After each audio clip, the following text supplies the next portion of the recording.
Selamat malam Bapak Ibu ya. Jadi malam ini pertama kali kita disertai dengan Bible Study ya. Ya oke, ini bukan berarti saya lebih baik dari Bapak Ibu ya, enggak ya. Tapi ini merupakan karena kami ingin melayani ya, ingin melayani lebih. Nanti juga akan disampaikan oleh Pastor Gary, Pastor Benny juga. Untuk saya akan mengambil sebuah surat, namanya surat Titus ya. Titus itu seorang suci, Bapak Gereja. Beliau melayani di daerah Kreta. Ya, Kreta itu ada di daerah Yunani saat ini ya. Nah, kita baca dulu, saya langsung aja ya, saya nggak lama ya. Titus 1 ayat 1, Pak Endro. Kalau saya sharing tentang surat Titus, nanti Pastor Gary, Pastor Benny mungkin berbeda ya. Tapi saya akan mengkhususkan surat Titus ya. Surat Titus kita akan baca dari Titus 1 sampai yang terakhir. Dari Paulus, hamba Allah dan Rasul. Jadi surat Titus ini khusus membahas bagaimana cara memelihara iman ya. Ya. Dan Rasul Yesus Kristus untuk memelihara iman. Jadi iman saya, Bapak Ibu, teman-teman, kalau mau belajar gimana sih cara memelihara iman, bacalah surat Titus. Ya jarang ya kita membaca surat Titus, tapi kita akan belajar surat Titus. Tapi sebelum masuk surat Titus, saya mau breakdown satu persatu. Ayat pertama Pak Hendro, coba Pak Hendro.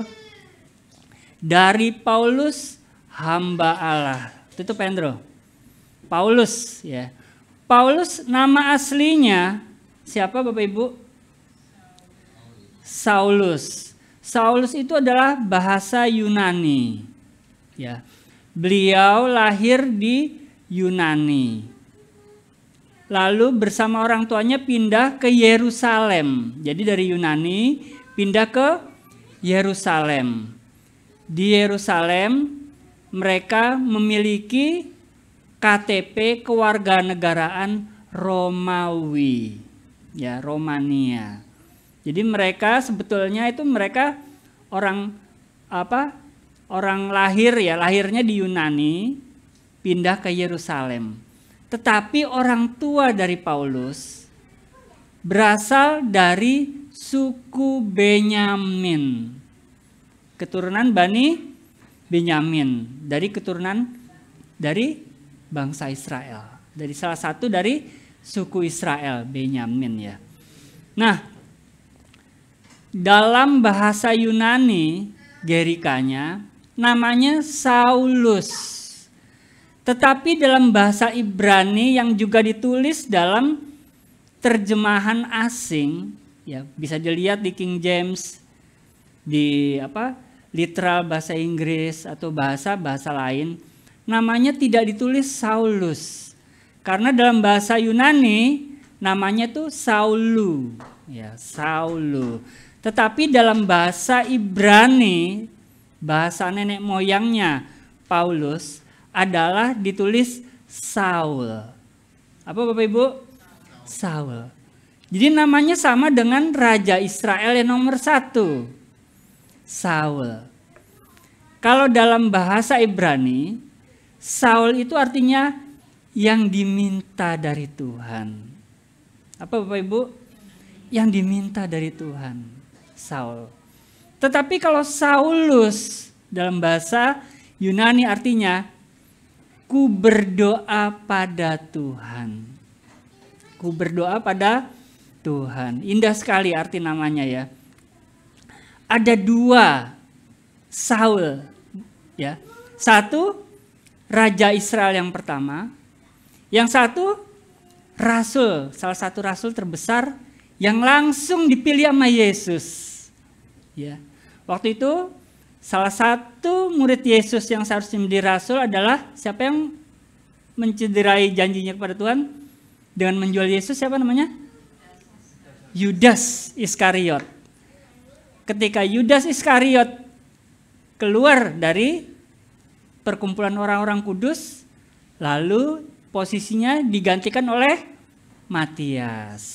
Ya, Matias. Nah, tetapi Tuhan menunjuk satu orang yang namanya Saul ini. Ya. Dan akhirnya Saul ini dipenuhi Roh Kudus menjadi Paulus. Berbanding terbalik dengan Saul, Raja Israel pertama. Raja Israel pertama, dia dipenuhi oleh Roh Kudus setelah diurapi oleh Samuel, lalu kemudian terhilang.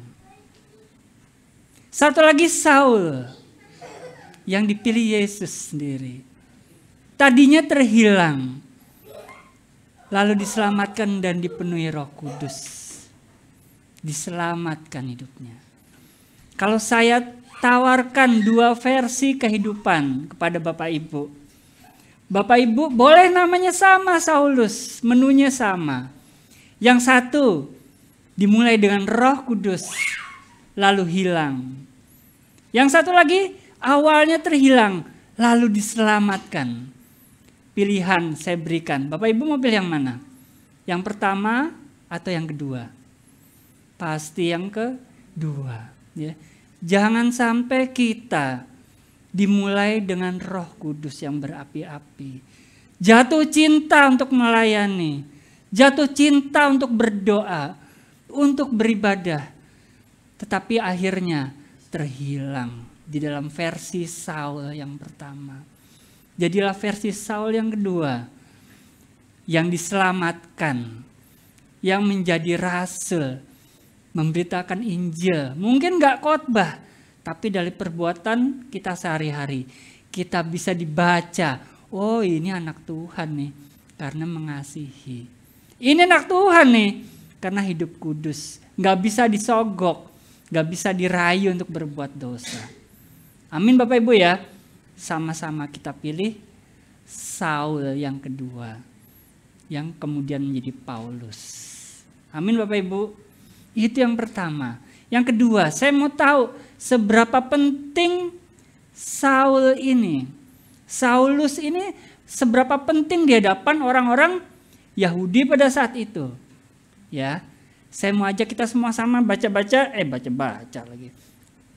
Sama-sama baca di 2 Raja-Raja 9 ayat 13. Silakan Pendro. 2 Raja-Raja 9 ayat 13. Nggak apa-apa lihat layar aja ya. Ini kisah Nabi Elisa. Tutup dulu Pendro. Nabi Elisa mendapat perintah dari Tuhan langsung.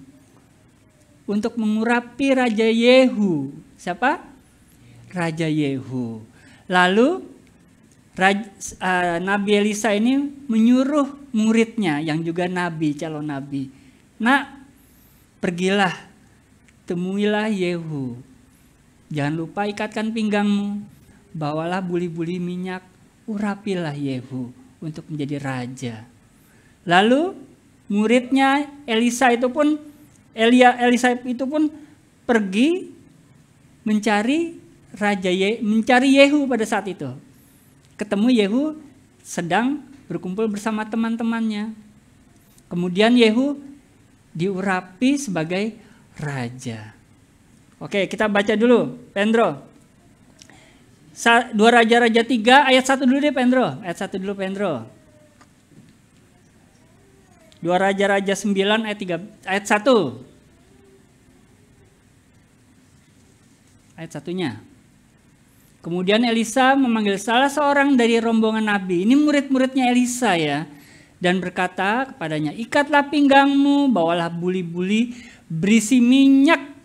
Pergilah ke Ramot Gilead. Ayat kedua, Pendro. Apabila engkau sampai di sana, carilah Yehu bin Yosafat bin Nimsi. Masuklah, ajaklah dia bangkit dari tengah-tengah teman-temannya dan bawalah dia ke ruang dalam. Nah, sekarang kita ayat 13. Jadi pada akhirnya dia diurapi menjadi raja. Segeralah para pengikutnya, segeralah para pengikut Yehu, masing-masing mengambil pakaiannya, jubahnya, dan membentangkan, istilahnya melemparkan jubahnya di hadapan kakinya Yehu membentangkan di hadapan kakinya Yehu begitu saja di atas tangga. Kemudian mereka meniup sangkakala serta berseru, Yehu Raja, Yehu Raja. Nah, ini seperti kalau Bapak Ibu lihat ya di Hollywood. Misalkan ada pemutaran gala dinner film perdana. Itu ada namanya karpet merah, red carpet ya.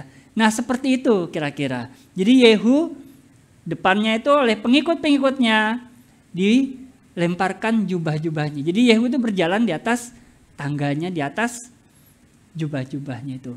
Ini menunjukkan penghormatan, penundukan diri, mengasihi, janji setia kepada Yehu. Nah, jadi Yehu sangat dihormati sebagai raja. Tetapi apakah hanya Yehu yang mengalami penghormatan, pemujaan seperti itu? Sekarang kita baca di Matius 21 ayat 8. Pada saat itu Yesus mau masuk ke kota Yerusalem. Di sana dia akhirnya membersihkan bait suci. Tetapi sebelum dia masuk ke kota Yerusalem, dia naik keledai betina beserta dengan dibawakan juga anaknya. Orang yang sangat besar. Saya pastikan ini sangat besar. Pada saat Yesus melakukan mujizat pemecahan roti yang dicatat pria saja 5.000. Itu sudah terhitung. Tetapi di sini ditulis sangat besar. Saya yakin jumlahnya di atas 5.000 untuk laki-laki saja. Sangat banyak orang-orang. Lagi Pak Hendro tampilkan. Mereka tuh menghamparkan pakaiannya, menghamparkan jubahnya. Wah, luar biasa. Yesus sangat dihormati. Yesus sangat dicintai. Yesus sangat dipuja. Jadi Yesus naik keledai. Keledainya aja lewati red carpet, karpet merah. Sangat dihormati Yesus. Sangat dikagumi. Mungkin mereka sudah banyak mendapatkan berkat kesembuhan, mujizat. Dan beberapa kesempatan Yesus sudah diterka juga. Engkau pasti Mesias ini. Nah, sebagai juru selamat.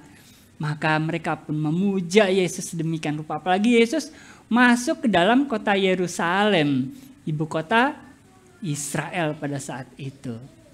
Nah, kita baca, kita ulangi lagi. Mana Pak Hendro? Orang banyak, sangat besar jumlahnya. Menghamparkan pakaiannya di jalan. Ada pula yang memotong ranting-ranting dari pohon-pohon dan menyebarkannya di jalan. Pada saat tentara-tentara dari sekutu Amerika memasuki kota-kota di Polandia, wanita-wanita melemparkan bunga-bunga di jalan karena mereka sudah dibebaskan dari Nazi. Seperti inilah kira-kira Yesus sebagai pahlawan. Ini pahlawan yang sangat diharap-harapkan oleh bangsa Israel yang terjajah oleh bangsa Romawi. Ya. Wah, saya sangat bersyukur saya Tuhan pilih. Bapak Ibu seharusnya bersyukur karena sudah dipilih Tuhan. Bukan kalau kemarin ya, paslon 1, 2, 3 itu pilihlah saya ya kan. Hari kita nyoblos nomor, nah kan kita nyoblos. Tetapi Yesus itu bukan kita yang nyoblos Yesus, bukan kita yang milih Yesus, tapi sebenarnya Yesus yang memilihmu. Yesus yang memilihmu, Yesus yang memilihku. Ya, jadi bukan karena papaku orang Kristen, karena pacarku orang Kristen, karena temanku orang Kristen, karena aku mungkin diajak teman-teman. Enggak, tapi karena sorga memilihmu untuk diselamatkan. Nah, betapa tingginya mereka menghormati Yesus. Setelah Yesus mati ada sebuah kejadian, penganiayaan besar-besaran pada gereja mula-mula. Pada suatu saat ada seorang anak Tuhan yang sangat dipakai Tuhan. Namanya Stefanus. Dia melakukan banyak mujizat, kesembuhan, Mujizat apapun, banyak sekali dia melakukan mujizat. Dan dia mengajar dan banyak orang percaya karena apa yang diajarkan oleh Stefanus. Kemudian Stefanus dijebak, ditangkap dan dibawa ke mahkamah agama. Saya mau ajak kita sama-sama baca Kisah Para Rasul 7, Pak Hendro.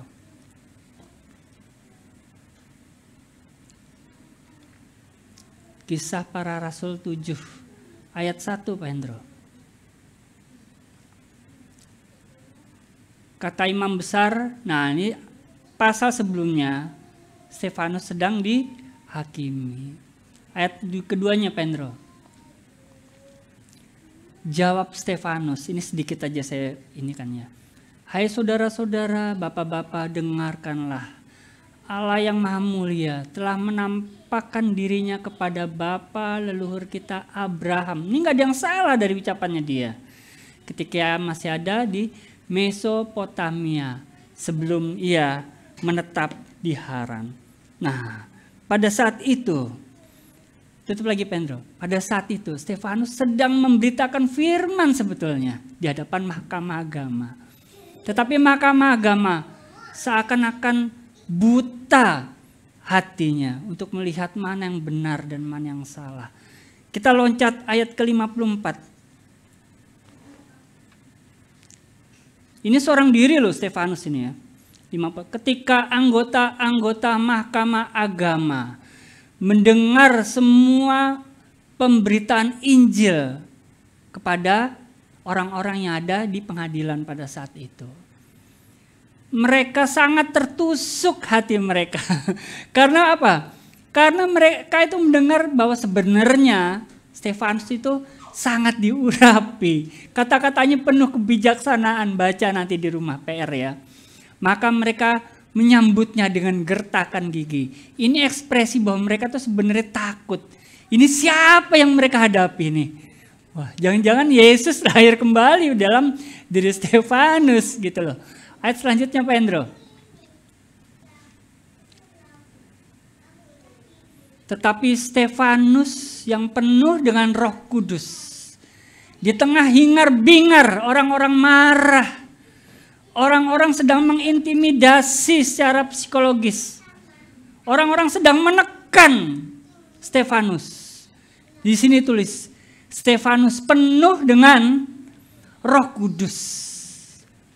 Tutup Hendro. Untuk penuh dengan Roh Kudus, untuk menikmati hadirat Tuhan, tidak ditentukan dengan musik yang enak, tidak ditentukan dengan singer yang suaranya seperti malaikat, enggak ditentukan dengan suasana berapa ribu orang, enggak perlu. Roh Kudus itu tidak tergantung sama itu semua, karena Roh Kudus secara pribadi ingin bekerja. Saya berpikir, wah musiknya nggak ngangkat, puji-pujian nggak ngangkat, jahat banget saya ngomong kayak gitu. Karena Roh Kudus bekerja di tempat-tempat, di cara-cara yang nggak terselubungi. Wah, aku doa kayaknya aku kering. Aku pun sering melakukannya itu juga, berpikir. Ternyata Roh Kudus nggak seperti itu. Di tengah-tengah intimidasi, Stefanus merasakan hadirat Tuhan Yesus. Mungkin Bapak Ibu merasa, wah aku dikelilingi oleh awan kelam, semua gelap.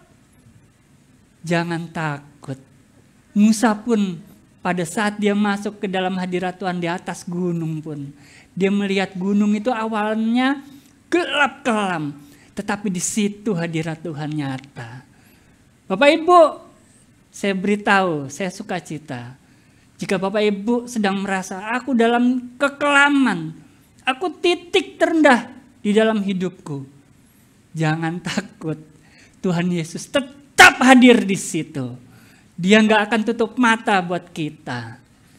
Stefanus pun di saat-saat dia tahu bahwa akhir hidupnya akan segera tiba, tapi dia merasakan ada hadirat Tuhan di situ.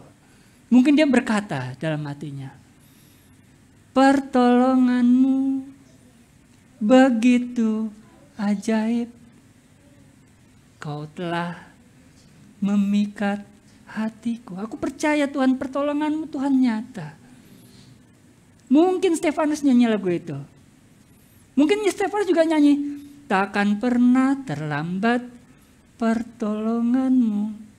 Dia tahu nih orang-orang sudah mau menghukum mati dia. Oh, aku pasti diselamatkan sama Tuhan ini. Gak tahu gimana caranya. Kalau kemudian Paulus aja bisa dilepaskan dari dalam penjara, wah saya pasti lolos. Tuhan akan melindungi. Waktu Tuhan pasti yang terbaik. Wah, masih ada harapan. Ayat selanjutnya Pak Hendro. Ayat yang tadi dulu Pak Hendro, yang tadi. 54. Tetapi Stefanus yang penuh dengan Roh Kudus menatap ke langit. Lalu melihat kemuliaan Allah. Dan Yesus berdiri di sebelah kanan Allah. Di dalam nama Tuhan Yesus saya mau ngomong sekarang. Mungkin Bapak Ibu gak ngelihat. Tapi di dalam nama Tuhan Yesus. Lihatlah dengan mata iman. Lihat. Yesus sedang melihatmu. Yesus gak pernah sekejap pun lalai untuk melihatmu. Yesus selalu mengontrol hidupmu. Yesus selalu mengontrol hidup saya juga. Saya gak percaya kalau kita sayang, kita cinta dengan seorang yang kita selalu, kamu udah maem belum? Kamu lagi apa? Apalagi Bapa di sorga. Apalagi Yesus. Dia sangat perhatian dengan engkau. Dia sangat perhatian dengan engkau. Dengan saya juga. Amin Bapak Ibu. Wah ini luar biasa. Next lagi, ayat tadi Pak Hendro. Allah Bapa, aku melihat langit terbuka. Mungkin sekarang kita gak lihat langit terbuka. Percayalah sekarang langit tetap terbuka. Buat Bapak Ibu, buat teman-teman. Wah kok langit kayaknya tertutup. Di dalam nama Tuhan Yesus batalkan pikiran itu. Langit tetap terbuka buat kita. Saya percaya di dalam nama Tuhan. Dan siapa yang percaya kata-kata ini terjadi di dalam hidupmu. Tadi Pak Hendro. Dan anak manusia berdiri di sebelah kanan Allah. Bapak Ibu, saya pernah nonton sepak bola sama istri saya. Tahu nggak ketika gol? Saya sama istri saya berdiri. Walaupun yang ngegolin tuh kesebelasan musuhnya. Saya tetap berdiri. Ya. Artinya apa? Ini serius ini. Gitu loh. Ya kan? Ini momen serius ini. Apalagi ketika kesebelasan kita menang. Pasti berdiri. Ya kan? Karena ini momen bersejarah. Demikian dengan Tuhan. Di sini Tuhan berdiri melihat engkau melihat saya. Saya nggak percaya Tuhan Yesus duduk kakinya begini nih, terus digodeng gitu, nggak percaya. Yesus sangat peduli kok, dia sangat serius dengan kita. Ayat tadi Pak Hendro, nextnya Pak Hendro. Maka berteriak-teriaklah mereka sambil menutup telinga. Serentak menyerbu, bahasa aslinya menyerang Stefanus. Karena Stefanus makin lama dia memberikan kesaksian roh. Maka itu ditulis di kitab Kisah Para Rasul. Mereka melihat bahwa ini makin lama makin melunjak. Halusinasi ini. Tapi kita akan lihat nanti kelanjutannya. Ayat tadi Pak Hendro. Serentak menyerbu dia.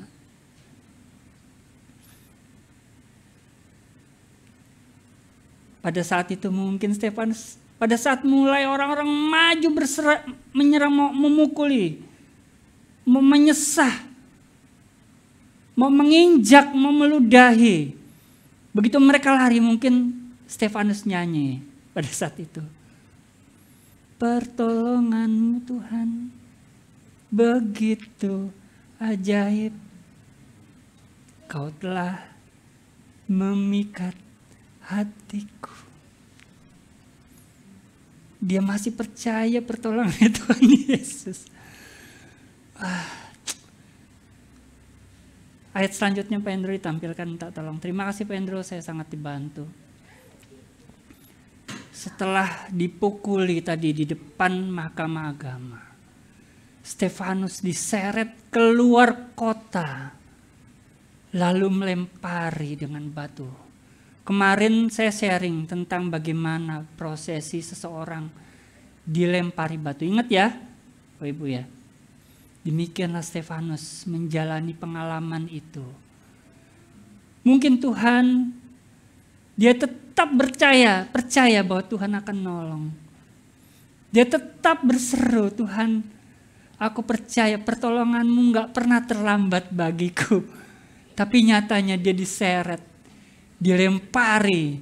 Mungkin begitu dihancur. Dia sudah gak bisa nyanyi lagi, dia cuma berseru dari dalam hati. Tadi Pak Hendro. Dan saksi-saksi yang memberatkan, saksi-saksi dusta, melemparkan jubah mereka di depan kaki seorang muda bernama Saulus. Tutup Pak Hendro. Beberapa ahli Alkitab percaya bahwa Saulus ini sangat dihormati. Dia adalah murid dari Gamaliel.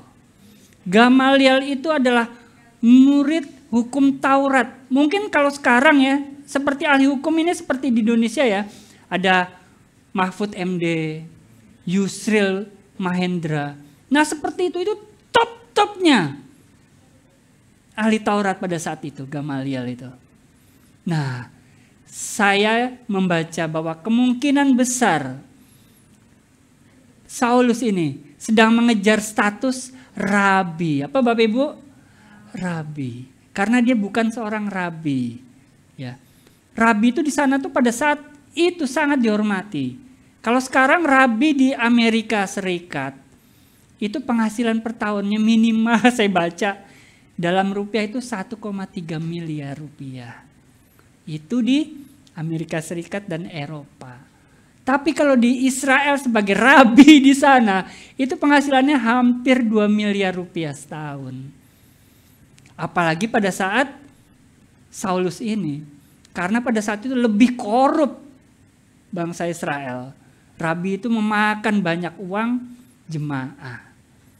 Jadi saya sangat curiga motivasi Saul untuk mengejar rabi ini adalah dengan hati, dengan uang. Dengan uang dia membutakan matanya sendiri untuk menganiaya umat Tuhan.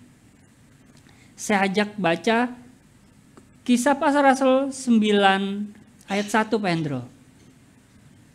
Dia menghancurkan, dia menginjak-injak anak-anak Tuhan. Dia menginjak-injak gereja Tuhan.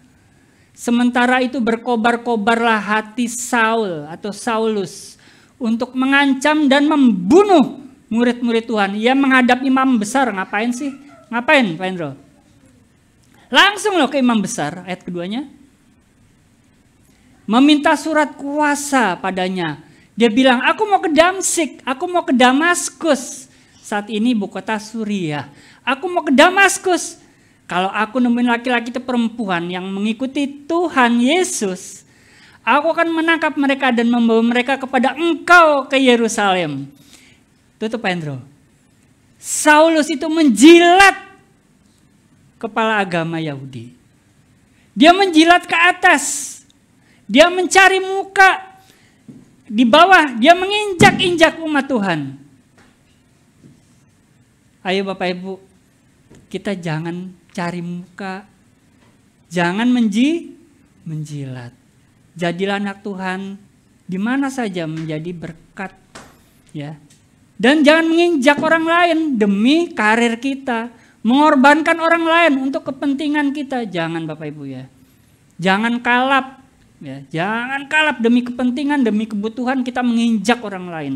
Dan kita menjilat orang atasan kita, orang-orang lebih penting. Iya, jangan ya.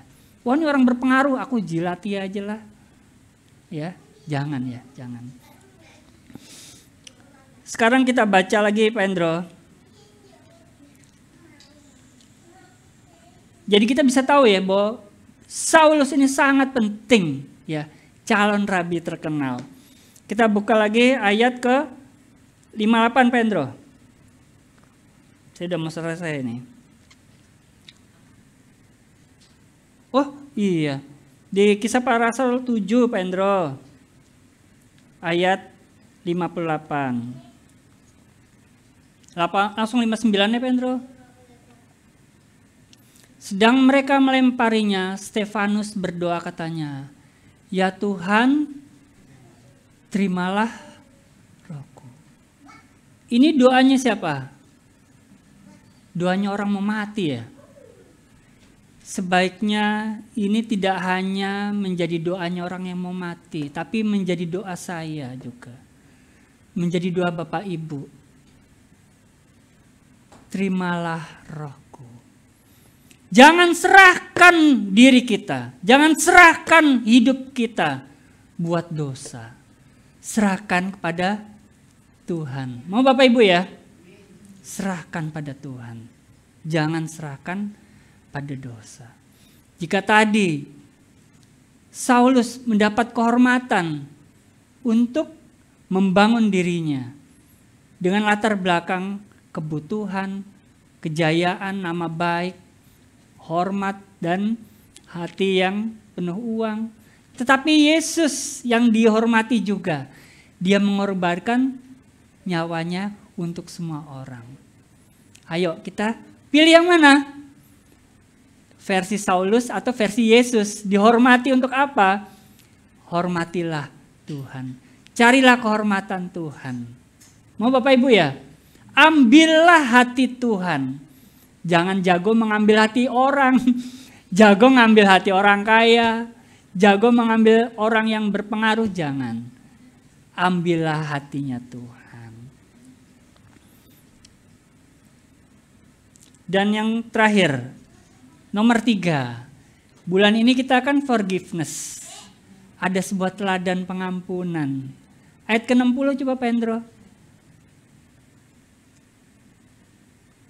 Sambil berlutut, Stefanus berseru dengan suara nyaring. Berserunya pelan apa nyaring? Nyaring. Tuhan, jangan tanggungkan dosa ini kepada mereka ya Tuhan. Dengan perkataan itu ia meninggal dunia. Kata-kata terakhir aja dia masih sempat. Detik-detik terakhir dia hidup. Dia masih sempat berdoa, Tuhan, selamatkan mereka Tuhan. Tuhan, jangan sampai mereka tidak selamat. Jangan sampai mereka masuk dalam penghukuman kekal ya Tuhan. Karena apa? Mereka masih pantas untuk bertobat. Orang-orang yang melempari batu Stefanus, orang-orang yang menghukum mati Stefanus, masih pantas untuk bertobat. Sangat pantas untuk diselamatkan. Itu sikap hati Stefanus. Di saat dia disakiti, di saat dia dibenci, dia berdoa memberkati orang yang menyakiti. Ayo Bapak Ibu, kalau disakiti, jangan tersinggung, Bu. Berkati, doakan. Berkati keluarganya, anak-anaknya, masa depannya, keselamatan jiwanya. Mau Bapak Ibu ya? Terjadi di dalam nama Tuhan Yesus. Amin. Ini adalah bagian pertama dari kitab Titus. Saya berharap Bapak Ibu dapat sesuatu ya Bapak Ibu ya.